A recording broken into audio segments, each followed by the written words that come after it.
ამ ეტაპზე პუტინი ჰგავს უიღბლო მოკრივეს, რომელიც მხოლოდ ერთ დიდ ბრძოლას ეძებს, ერთ ბოლო გასამრჯელოს, რომ ყველაფერი ისე კარგად იყოს. ეს ერთადერთი მიზეზია, რასაც პოულობთ იმისთვის, თუ რატო გადაწყვიტა რუსეთის ლიდერმა, რომ ახლა როცა ის ჩართულია უკრაინის ომში, კარგი დრო იქნებოდა იაპონიასთან ჩხუბის დასაწყებად. პუტინმა გადაწყვიტა ეწვიოს სადაო კუნძულებს, დამქმედებით მან ხელახლა გააღვივა საზღვრის კონფლიქტი, რომელიც 10 წლეულებია ფარულად არსებობს. იაპონია უკმაყოფილოა. იაპონური დათვი კიდევ ერთხელ გააღიზიანეს და ამჯერად პუტინმა შეიძლება იმაზე მეტი მიიღოს, ვიღოს ვიდღეელოდა, რადგან ის ყველაფერს ცდილობს, რაც შეუძლია მოიფიქროს, რათა რუსეთი კვლავ გეოპოლიტიკურ ძალად აქციოს. 13 აგვისტოს პუტინი თავისი ბუნკერიდან გამოცოც და მოგზაურობა დაიწყო. რუსეთის პრეზიდენტი რეალურ სამყაროში არ დაბრუნებულა იმისთვის, რომ რაიმე სასარგებლო გაეკეთებინა რუსეთის ხალხისთვის, რომლებიც სულ უფრო მეტად იტანჯებიან იმის გამო, რომ უკრაინამ პუტინის დაწყებული ომი რუსეთში დააბრუნა. არა, პუტინს ასეთი უმნიშვნელო საკითხები არ აინტერესებს. სინამდვილეში რუსეთის ლიდერმა გადაწყვიტა, რომ 13 აგვისტო იდეალური თარიღი იქნებოდა მისთვის მცირე მოგზაურობისთვის იმ კუნძულზე, რომელსაც რუსეთი ილტურუპს უწოდებს, ხოლო იაპონია ეროტოპუს. ეს კუნძული ყველაზე დიდია სამხრეთ კურილის კუნძულებს შორის და ყველა ეს კუნძული რუსეთის მიერ ოკუპირებულია მეორე მსოფლიო ომის დასრულების შემდეგ. ზედაპირზე თითქოს პრობლემა არ ჩანს. პუტინი უბრალოდ ეწვია რუსეთის ტერიტორიას, ხომ ასეა? თუმცა არა ზუსტად ასე. რუსეთი შეიძლება აკონტროლებდეს კურილის კუნძულებს, მაგრამ იაპონია ამ ოკუპაციას 10 წლეულებია ეწინააღმდეგება. ეს პუტინისთვის უბრალო ვიზიტი არ ყოფილა. ეს იყო შეგნებული გადაწყვეტილება, რომ იაპონია გაეღიზიანებინა. ეს მიზნად ისახავდა იაპონიისთვის შეხსენებას, რომ რუსეთი არა მხოლოდ იკავებს, არამედ აპირებს დიდხანს შეინარჩუნოს კონტროლი კურილის კუნძულებზე. ამ ერთი ვიზიტით პუტინმა კვლავ გააღვივა დაძაბულობა, რომელიც მიძინებული იყო და გამოიწვია მოვლენების სერია, რამაც იაპონია დაძაბულ მდგომარეობაში ჩააყენა. შეიძლება გააძლიეროს ჩინეთის ყოფნა წყნარი ოკეანის რეგიონში და საბოლოოდ გავლენა მოახდინოს რუსეთის უკრაინაში შეჭრაზეც. მაგრამ ყველაფერი ამას მოგვიანებით მიუბრუნდება. იაპონია უკმაყოფილოა იმით, რაც პუტინმა ახლახან გააკეთა, თუმცა მან ძაფრი რისხვით არ უპასუხა. იაპონელები ასე არ იქცევიან. ამის ნაცვლად იაპონიის პრემიერ-მინისტრმა სანაე ტაკაიჩიმ პუტინის ქმედებების სრულიად მიუღებლად შეაფასა და შემდეგ ტოკიოში რუსეთის ელჩი გამოიძახა, რასაც გარდიანი მკაცრ საყვედურს უწოდებს. რუსეთმა საპასუხოდ განაცხადა, რომ იაპონია უსაფუძვლო პრეტენზიებს აყენებს კურილებისთვის ტერიტორიაზე. რუსეთის საგარეო საქმეთა მინისტრმა სერგეი ლავროვმა თავის მხრივ იაპონიის ელჩი რუსეთში დაიბარა მასთან შეხვედრაზე. საინტერესოა, რომ იმ ელჩმა მაშინვე არ უპასუხა. ობსერვერი ამბობს, რომ დრო გამოიყენეს სავარაუდოდ ტოკიოში ოფიციალურ პირებთან პოზიციის შესათანხმებლად, სანამ ელჩი ლავროვთან 20 წუთიან შეხვედრაზე მივიდოდა.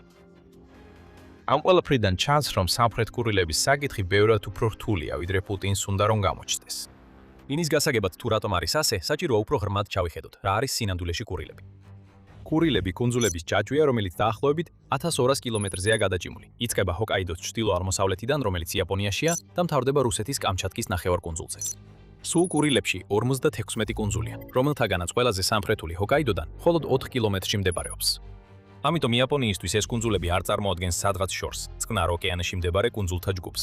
ისინი პირდაპირ იაპონიის ზღურბლზეა და სწორედ ის 4 კურილის კუნძული, რომლებიც ყველაზე ახლოსაა იაპონიასთან. მათ შორის ისიც, რომელსაც ვლადიმერ პუტინი ეწვია, შეიძლება დაპირისპირების პოტენციურ კერებად იქცნენ რუსეთსა და იაპონიას შორის. ეს 4 კუნძული სადაოა მეორე მსოფლიო ომის დროინდელი მოვლენების გამო. ამ კონფლიქტის ბოლოსკენ საბჭოთა ჯარებმა დაიკავეს ეს კუნძულები, რომელსაც იაპონია ჩრდილოეთ ტერიტორიებს უწოდებს. ასეთი რამ ომში ხშირია, რა თქმა უნდა, მაგრამ დაძაბულობა სწორედ იმან გამოიწვია, რაც მეორე მსოფლიო ომის დასრულების შემდეგ მოხდა. 1951 წელს იაპონელი წარმომადგენლები გაემგზავრნენ სან-ფრანცისკოში, რათა ხელი მოეწერათ სამშვიდობო ხელშეკრულებაზე, რომელშიც მათ უარი თქვეს კურილების საკუთრებაზე რუსეთის სასარგებლოდ. ერთადერთი გამონაკლისი, რაც იაპონიამ გააკეთა, იყო ამ გრძელი ჯაჭვის 4 კუნძული, რომლებიც ჩრდილოეთ ტერიტორიებშია და ფაქტობრივად იაპონიის საზღვრებთან მდებარეობს. იაპონიას სურდა ამ კუნძულების შენარჩუნება. სწორედ აქედან დაიწყო პრობლემები. საბჭოთა კავშირმა გადაწყვიტა, რომ ხელშეკრულებაზე ხელი არ მოეწერა და ამ 4 კუნძულზე დავა მას შემდეგ არ შეწყვეტილა. ამით ჩვენ მივიღეთ ძალიან საჭირო კონტექსტი, რომელიც უსვამს ხაზს იმას, თუ რამდენად სერიოზულია ის, რაც პუტინმა ახლახან გააკეთა. იაპონიის პასუხი შეიძლება თავშეკავებული იყო, მაგრამ არ შეგეშალოთ. სანაი ტაკაჰაშის სიტყვების უკან ნამდვილი გაბრაზება იდგა. პუტინის ვიზიტი იმ კონკრეტულ კუნძულზე, სადაც ის 13 აგვისტოს გაემართა, იაპონიისთვის ძალიან გამიზნებული შეურაცხყოფა. და ეს შეურაცხყოფა მაშინ მიაყენა, როცა პუტინს ხურატრება უკრაინის ომზე და იმ ომის მის ხალხზე გავლენაზე უნდა გაემახვილებინა. ამიტომ ჩნდება აშკარა კითხვა, რატომ ეწვია ახლა სამხრეთ კურილის კუნძულებს? ამ კითხვაზე ორი პასუხი არსებობს. ერთი სტრატეგიულია, მეორე კი არც რუსეთს და არც იაპონიას უკავშირდება, არამედ მესამე მოთამაშეს, რომელსაც რუსეთი სასოწარკვეთილად ცდილობს ასიამონოს, ჩინეთს. სტრატეგიული ასპექტიდან რომ დავიწყოთ, რუსეთს სურს სამხრეთ კურილის კუნძულებს კონტროლის განხორციელება, არა მხოლოდ იმიტომ, რომ იაპონიაზე ზეწოლის ბერკეტი ჰქონდეს, ეს კუნძულები მნიშვნელოვანი მათი მდებარეობის გამო.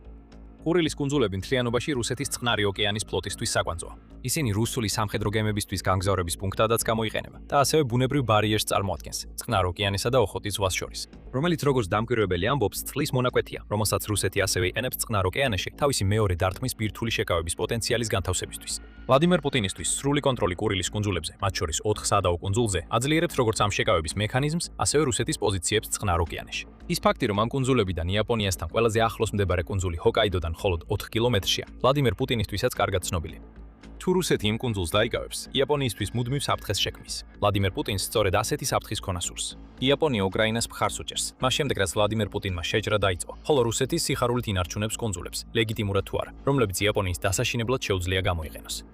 ასევე არსებობს ეკონომიკური მიზეზი, რის გამოც რუსეთს ამ კუნძულებზე კონტროლის დამყარება სურს. ყურილის კუნძულების ფლობა იმასაც ნიშნავს, რომ ვინც ამ კუნძულებს ფლობს, მას ეკუთვნის მათ გარშემო არსებული წყლებიც. ამჟამინდელი საზღვაო კანონმდებლობის მიხედვით თითოეულ ქვეყანას აქვს უფლება თავისი მიწის გარშემო წყლები გამოაცხადოს ტერიტორიულ ზღვად 12 საზღვაო მილამდე მანძილზე. ასევე არსებობს განსაკუთრებული ეკონომიკური ზონები, ანუ EEZ-ები, რომლებიც გასათვალისწინებელია. EEZ არის ზღვის ან ოკეანის ტერიტორია, რომელიც როგორც წესი ვრცელდება ქვეყნის სანაპიროდან 200 საზღვაო მილამდე. ამ EEZ-ის ფარგლებში ქვეყანას აქვს იურისდიქცია როგორც ცოცხალ, ასევე არაცოცხალ რესურსებზე. ეს როგორც წესი გულისხმობს სუვერენულ უფლებებს, რომლებიც დაკავშირებულია ბუნებრივი რესურსების კვლევასთან, დაცვასთან, მართვასთან და გამოყენებასთან და შეიძლება გავრცელდეს და ვრცელდეს ხელოვნური კუნძულების შექმნაზე და ინფრასტრუქტურის აშენებაზეც კი.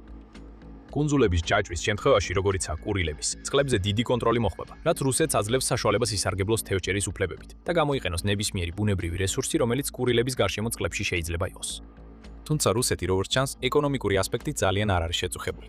ეს არის რაღაც, რაც შეიძლება გამოიყენოს იაპონიის წინააღმდეგ, თუ რუსეთი საჭირო ჩათვლის. თუმცა რუსეთს ზოგადად იაპონელებისთვისაც დაუშვია თევზჭერა სამხრეთ ყურილების გარშემო წყლებში. ამიტომ ტერიტორიული ასპექტი უფრო ჯიბეში კარგი კოზირია, ვიდრე ნამდვილი მიზეზი, რის გამოც პუტინმა ეს პატარა ვიზიტი მოაწვა. აქ უფრო დიდი რამ ხვდება. თუმცა ჩვენ ვერ შევძლებთ პუტინის ვიზიტის სტრატეგიული ელემენტის იგნორირებას. რუსეთსა და იაპონიას ჯერ კიდევ არ მოუწერიათ ოფიციალური ხელშეკრულება მეორე მსოფლიო ომის დასასრულებლად 4 სამხრეთ ყურილის კუნძულის გამო. მიუხედავად იმისა, რომ რუსეთი და იაპონია ცდილობდნენ დიპლომატიური ურთიერთობების ნორმალიზებას მეორე მსოფლიო ომის შემდეგ, ეს კუნძულები მუდმივი დაპირისპირების საგანია. ინტერტილამდე, სადაც იაპონიის ყოფილმა პრემიერ-მინისტრმა შინძო აბემ 2019 წელს განაცხადა, რომ იაპონია არასოდეს მოაწერს ხელს სრულ სამშვიდობო ხელშეკრულებას რუსეთთან, სანამ ეს საკითხი არ მოგვარდება.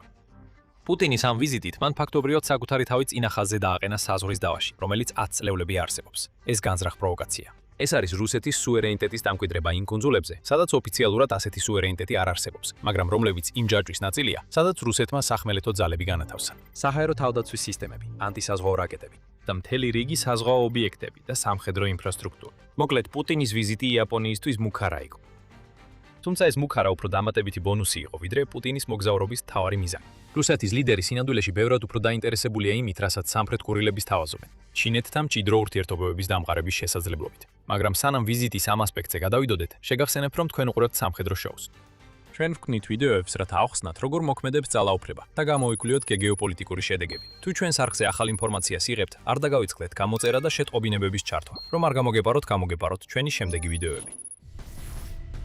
ასეობს გარკვეული ვარაუდი, რომ ვლადიმირ პუტინის ვიზიტი სამხრეთ ყურილებზე პირდაპირი პასუხია იაპონიის თეთრ წიგნზე, რომელმაც რუსეთი მწვავე საფრთხედ დაასახელა. ეს ასე არ ჩანს, თუმცა თეთრი წიგნი პუტინის ვიზიტამდე სულ რამდენიმე დრით ადრე გამოქვეყნდა.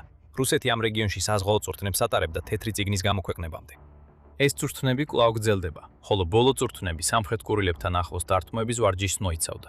ასე რომ ეს ვიზიტიც პასუხი არ ყოფილა. საბოლოოდ ყველაფერი ჩინეთს ეხებოდა. ჩინეთისთვის ყურილებს სხვა დანიშნულება აქვთ. ამ კუნძულებზე გავლა ჩინეთს შეუზღუდავთ ცდომას აძლევს წყნარ ოკეანეში. ასევე ემსახურება ჩინეთის არქტიკულ ამბიციებს.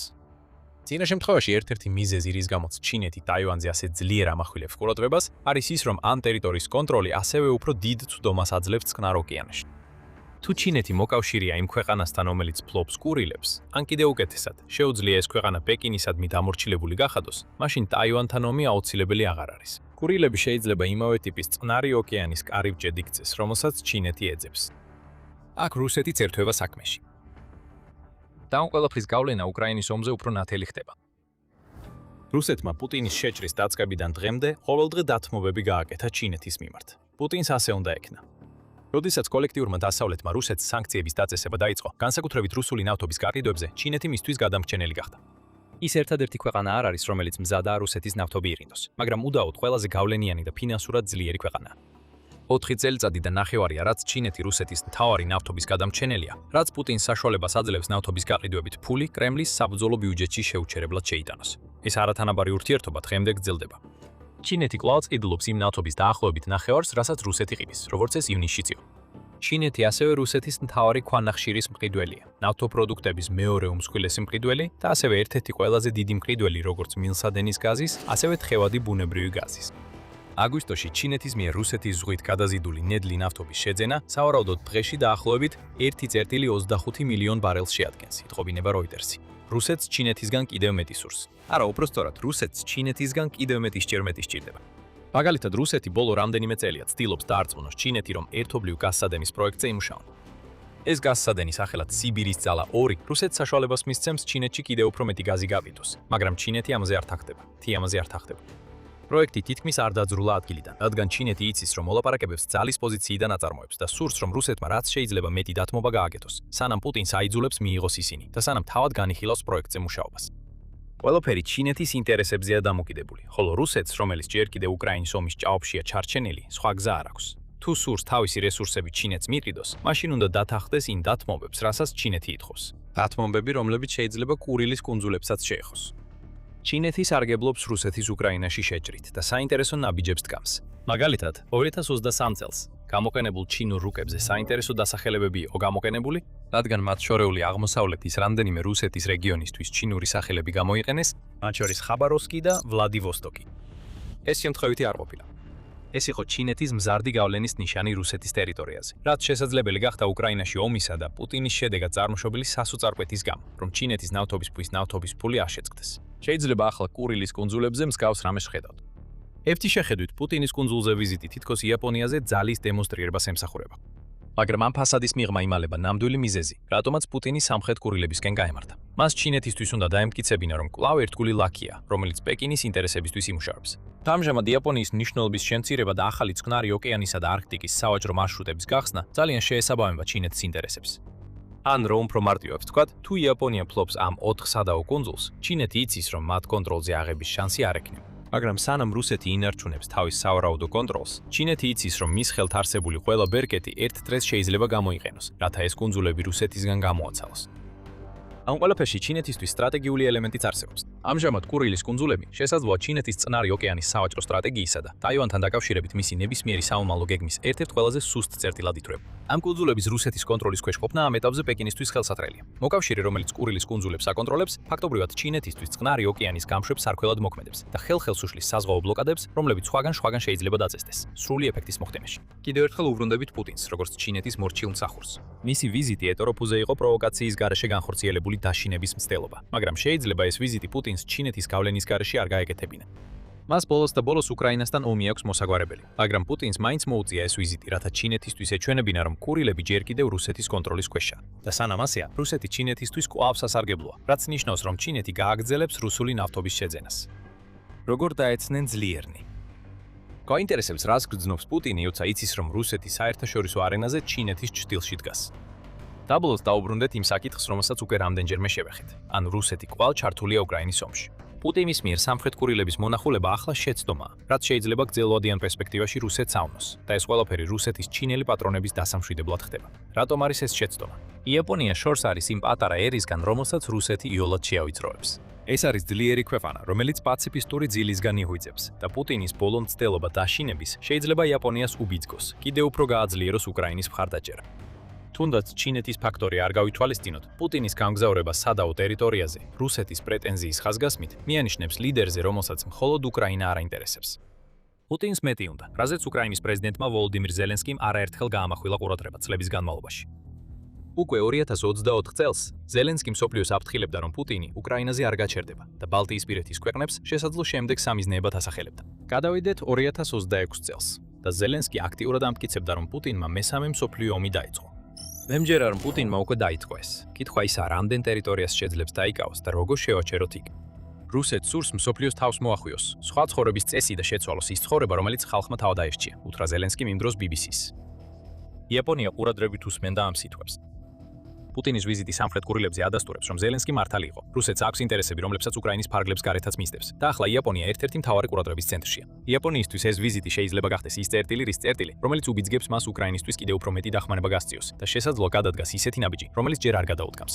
იაპონიის დახმარება ძირითადად ფინანსური დახმარების, ჰუმანიტარული დახმარებისა და აღდგენისთვის განკუთვნილი სახსრების სახით მოდის. ხოლო იაპონიამ 2026 წლის დასაწყისისთვის დაახლოებით 20 მილიარდი დოლარის გამოყოფის პირობა დადო. ერთი რამ, რაც იაპონიას უკრაინისთვის არ მიუტოდებია, არის სასიკვდილო იარაღი. მან დაიწყო თანხის დახარჯვა სამხედრო აღჭურვილობაზე და 29 მაისის მდგომარეობით თითქმის 15 მილიონი დოლარი ჩადო პერლის პროგრამაში. თუმცა ეს თანხა იარ არის ნაცვლად არასასიკვდილო აღჭურვილობაზე დაიხარჯა. მაგრამ ახლა როცა რუსეთი მის საზღვრებს ემუქრება, იაპონიამ შეიძლება მეტი გააკეთოს.